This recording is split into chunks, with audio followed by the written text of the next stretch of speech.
volcanoes, earthquakes, glaciers, and tsunamis. All a part of Alaska's geology. Mother Nature's natural hazards explained. Welcome to The Fault in the Facts. I'm Michaela Clark. Alaska's natural features are undoubtedly beautiful, but sometimes they can be destructive. Today, we're going to be talking about landslides and tsunamis and an effort to track them in real time. And there's a real-life example right here in South Central Alaska that prompted the project. The Barry Arm landslide in Prince William Sound sits high on a fjord wall about 30 miles from Whittier.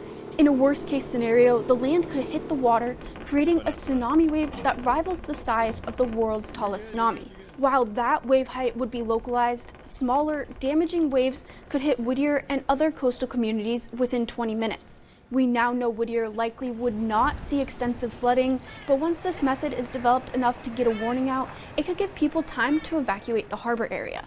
I spoke with research seismologist Ezgi Karasosin about the project she's working on to detect landslides in real time. It is actually in a testing mode, but what we're trying to achieve in a specific region in Alaska, in Prince William Sound, is to look at the seismic data, incoming seismic data, and see if in real time we can detect a landslide happening close to a water body and also detect its size, whether it could actually trigger a tsunami or not.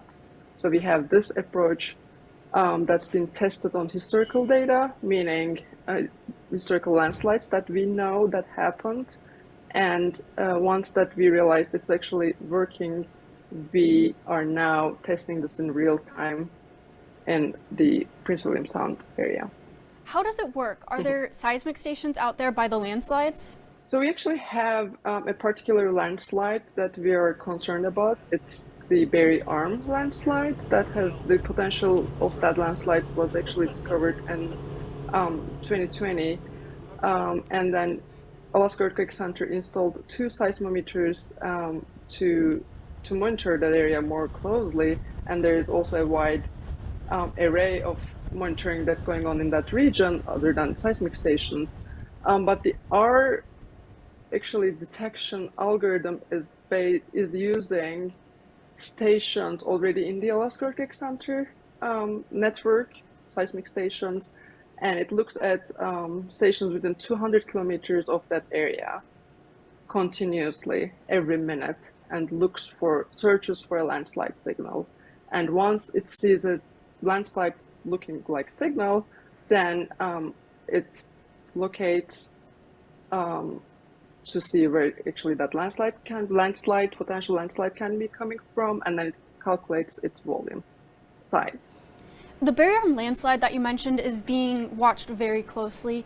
I know there's been concern for the town of Whittier and coastal communities in that area about having a tsunami come in and cause damage. How does having this technology give the people in that area a better peace of mind?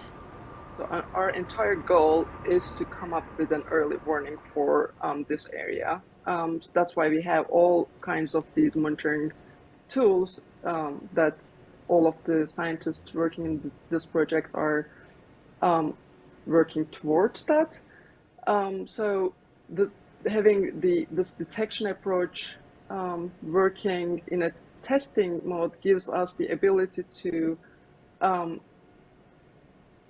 move quickly. So this is kind of like, putting some puzzle pieces together. We have a seismic detection, but also we have other tools in this region to monitor it. Why is having this technology so important right now?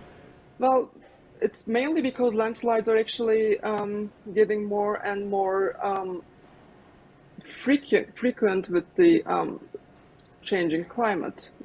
So this is actually a big, huge concern in Alaska because we have these steep fjords and then glaciers. With the glaciers that are retreating, those fjords actually are losing their support.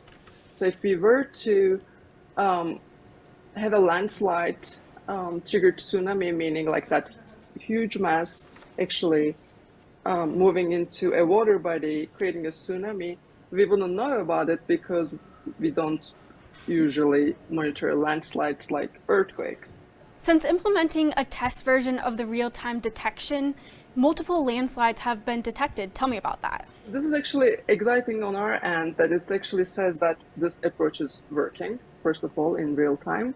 Second of all, before this approach, we wouldn't detect these landslides in real time. So normally, what we would do is we would actually hear about or like see a landslide happening from a remote sensing imagery days after the landslide, or we would see or just know about the landslide from seismic data hours after or days after. So this is actually turning the question around a little bit and saying that, okay, a landslide just happened in this region. What are we going to do about it? She says it's still early in the process to say scientists can actually put out a warning, but they're working toward it. Thanks for joining this episode of The Fault in the Facts.